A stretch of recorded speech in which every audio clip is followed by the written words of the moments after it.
Barker. Can you step forward, sir? Thank you. You're welcome. Good afternoon. John Barker, head of live event production for the National Football League. First of all, just a huge thank you to Green Bay.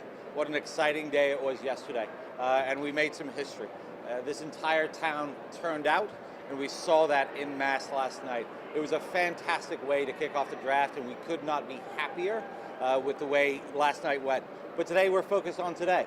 We got some good football weather in the air today, but a lot of exciting things happening on that stage today. 32 legends coming out to make picks. Your University of Wisconsin alumni with us to make picks. Joe Thomas, Hall of Famer, University of Wisconsin alumni here to host the show today. So a lot going on. Generation Z, your house band here from Wisconsin again, taking the stage. And then tonight, for the first time ever in Green Bay, 1,000 drones will take to the air, and a display of not only just the draft, but a tribute to the Green Bay Packers. Really excited to bring all that programming to you today, but also more excited to have rounds 2, round 3, make dreams come true for these young men who have worked so hard to make it to Green Bay and then ultimately make it to the National Football League. Again, cannot thank Green Bay enough. Roger said it last night. People thought maybe it was too small. You turned out en masse. We could not be happier. Congratulations, Green Bay. You've done a heck of a job hosting this draft. 2 more days to go. Couldn't be happier. I'm going to step back. I'm going to turn it over to Chief Lanier, who's our head of NFL security and who runs our security programs for us. Chief? Thank you, John. I first want to echo John Barker. I'm the Chief Security Officer for the NFL, and I can't tell you how easy my job is in Green Bay.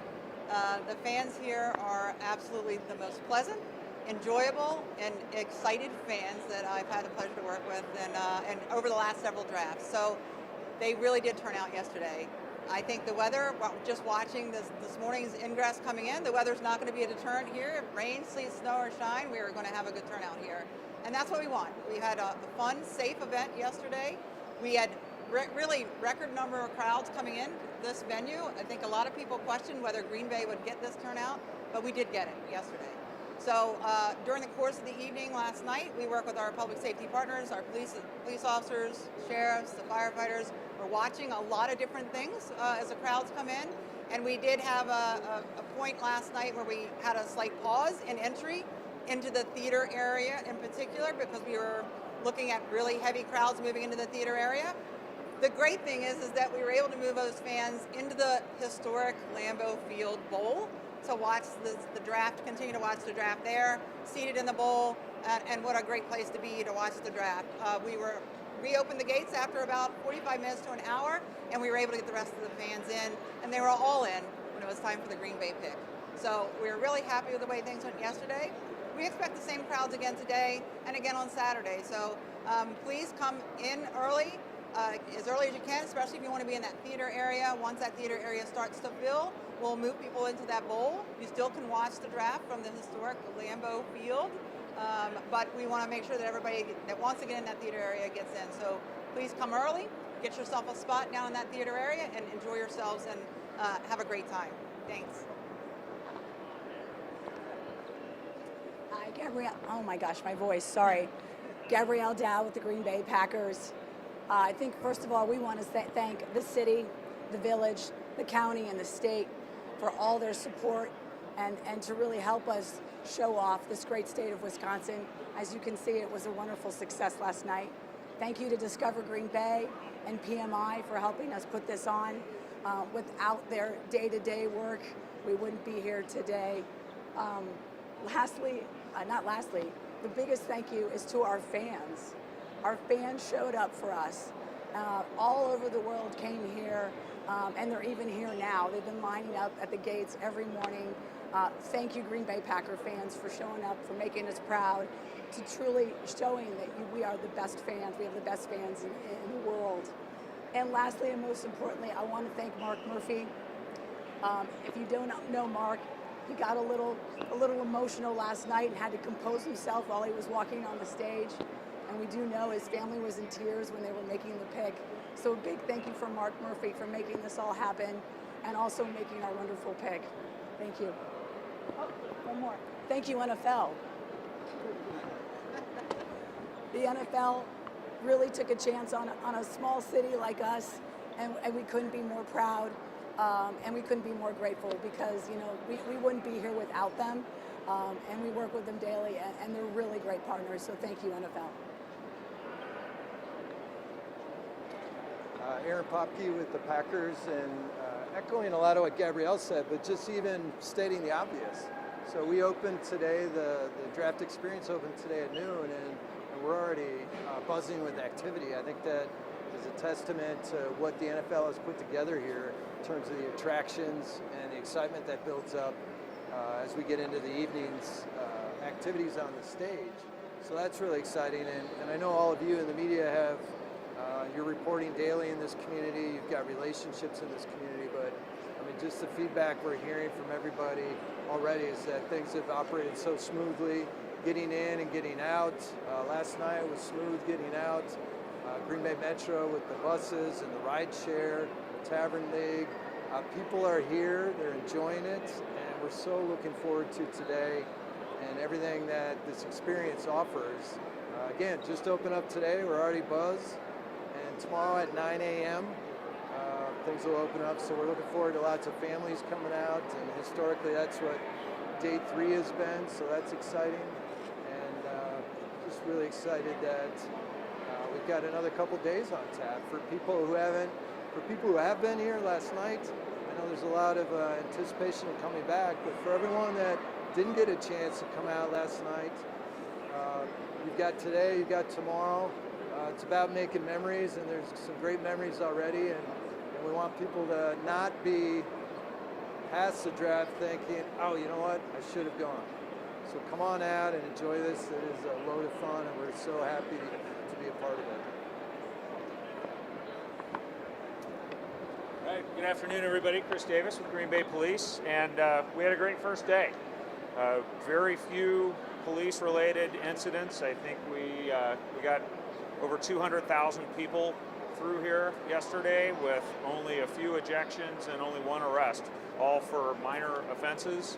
One issue that we did have that we asked for the public's help with is a large number of drones that people want to fly over the event. We certainly understand you want to get that great footage, but that takes up a lot of our resources to deal with that when that happens, and we ask that people comply with the flight restriction over the footprint here for the rest of the event. You can certainly go online and get a lot of great footage from the regular media, so please help us with that. And then obviously we dealt with a little bit of a capacity issue in the theater area, and you know, when that happens, we work with our other public safety partners and our partners with the NFL just to make sure that we're keeping people safe. And we have a good plan in place for overflow seating if it comes to that, but it came together really well. And you know, I really want to thank our community here in Green Bay. We're a small community, but we come together to do great things. We did that yesterday.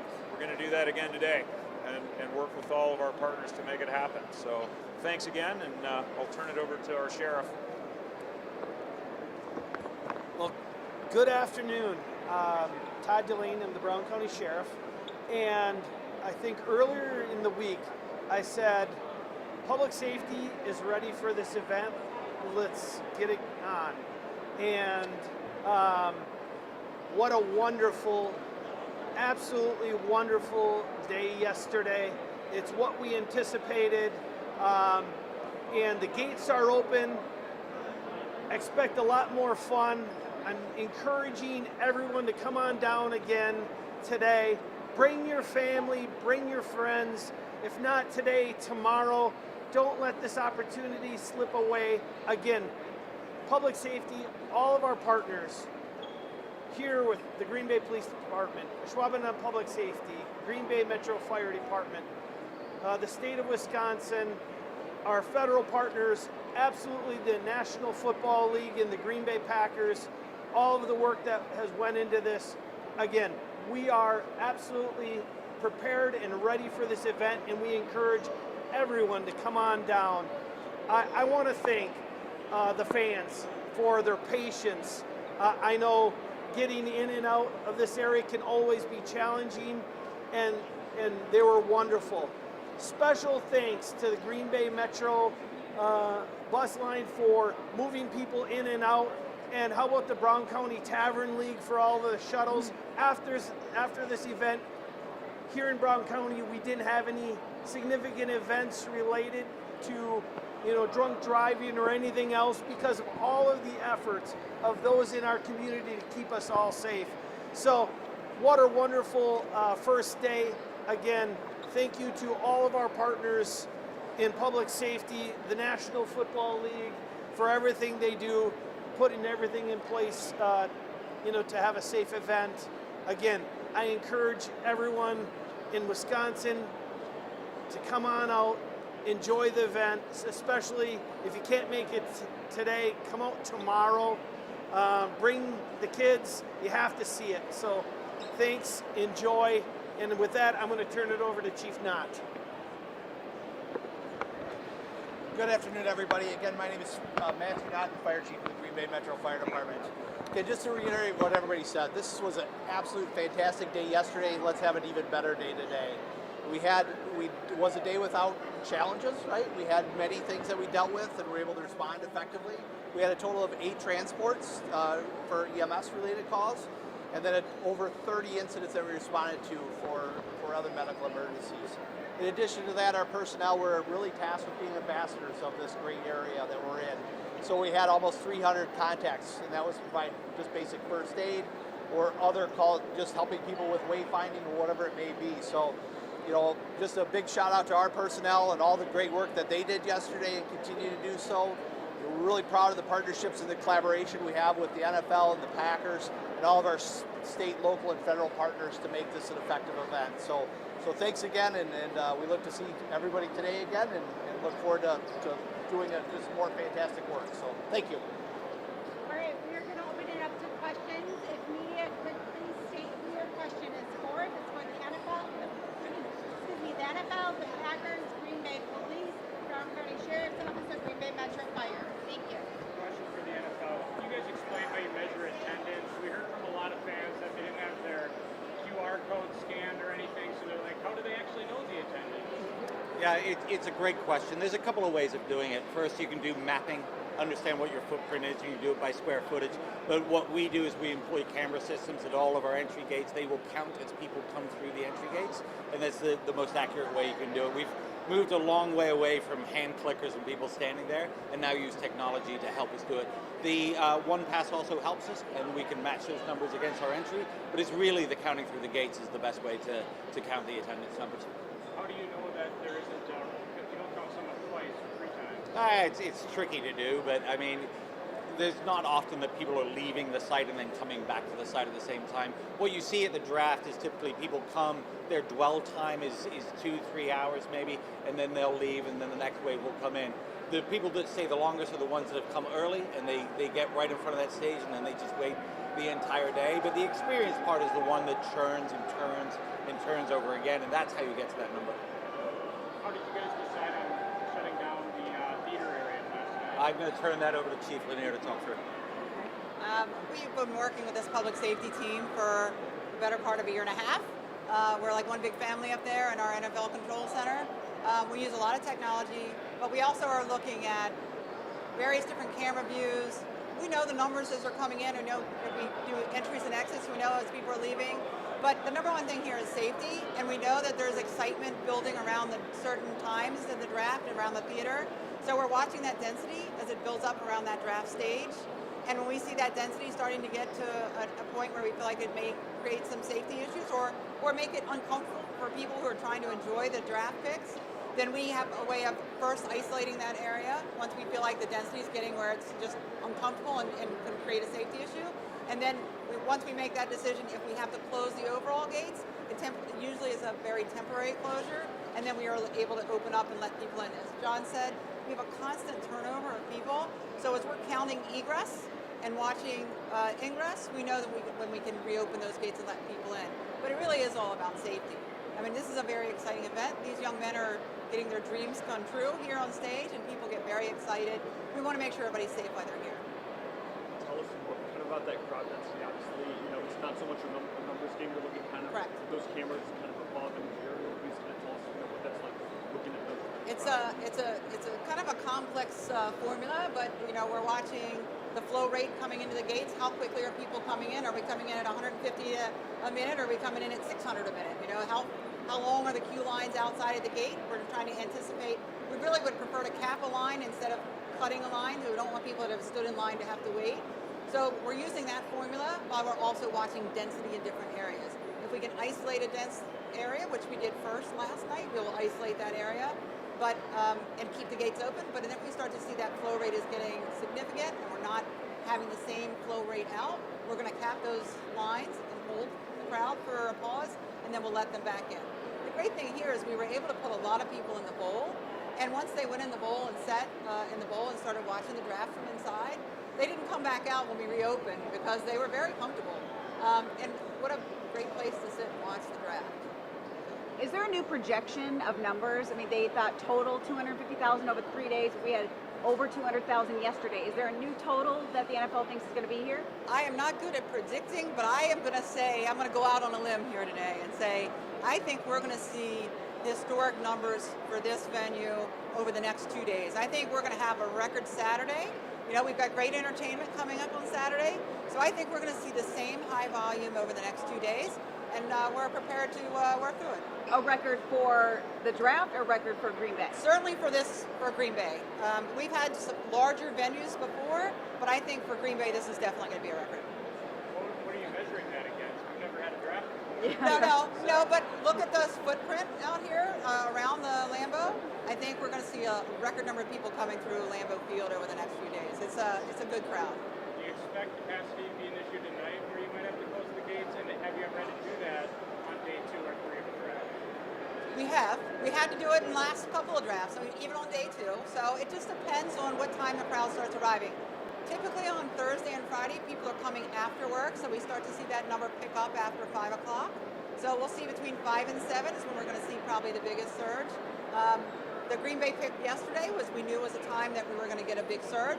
And I think our next real big surge is going to be on Saturday night for the concert. So we're going to be watching closely over time, but I think we're going to get close to capacity every day. Have there been any supply issues? Supply issues? I don't think so. Any supply issues? Supply issues? No, none whatsoever. There are just some rumors they're running out of beer.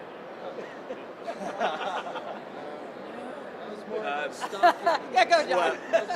No, Restocking. but yeah, no, we're not running out of beer. Lambeau does not run out of beer. No. Yeah. I'll defer to the Packers, but by everything that we've seen and we've been told, there's zero way that we will run out of beer at this draft. Question for Chief Davis. I know that you said there were a couple of deaths yesterday. Do you have a number on that? And then also the one arrest, can you give any context as to what that was about, what happened?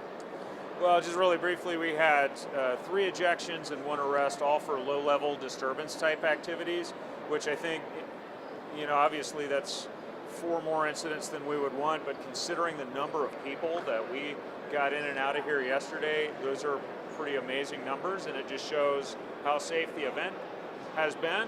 And I think it goes back to the tremendous amount of planning that we've done as a public safety community, as a community, to make this go really well. Chief, you talk a little bit about, we see the reports here all the time from contacts. How this compares to a regular home season game? Clearly it's not Detroit, it's not a Minnesota game, the numbers we're talking here.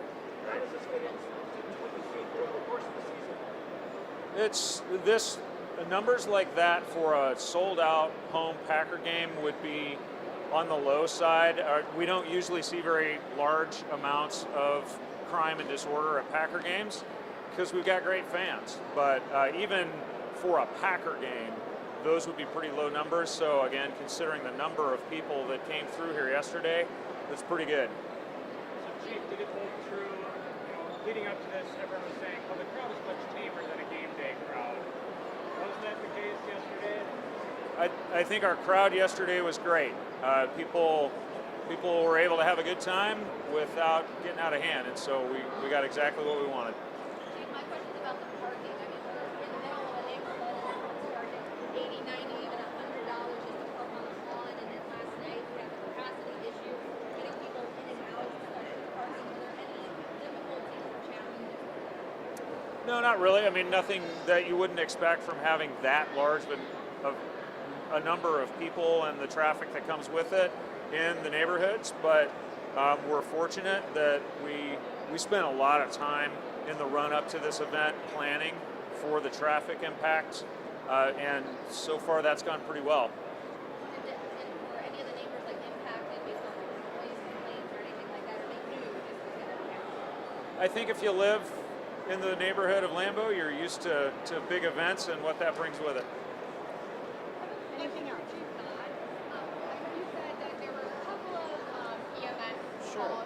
Sure. Is there anything that you want to advise fans of? Like, were there any common themes throughout the rescue calls Yeah. that fans should be aware of, things to keep in mind, safety tips? Sure. No, I appreciate that question. So, when it comes, again, 8 incidents like that are pretty good for that, for a crowd of this size, right? This magnitude. But really, we're looking at prevention. So, we have a variety of medical aid stations throughout that are staffed with our paramedics or physicians or physical therapists. So we have a wide spectrum of services that we can provide here right on our campus. And we're really proud of that. We're working closely with many agencies to make that happen. So a lot of those we're able to treat on site and not transport, which makes it much more enjoyable experience for everybody. But a common theme that we did see was just understand there's a lot of walking. This is a large venue, a lot of space, a lot of things to do and see. So just be prepared for that. And I think that's one of the biggest themes that we saw was just people that were having difficulty with mobility and the challenges that may pose on this large footprint. So, big footprint that we're really proud of, all the things we have to offer, but that was probably our largest challenge. So thank you. All right, one more question and then we're done. You guys going to ask any injuries out of the NFL experience or active areas? Yeah, and that's something, there's been kind of all over, but that's been really one of our few areas. But, there we have physical therapists. We talk about, some of the population, if they're moving and a lot of that mobility would cause some challenges. But we have that as a proactive approach. Our people are out preventing injuries. So if we see something unsafe, we're saying something and making sure that they're changing and modifying that behavior. So, again, our people are out preventing injuries,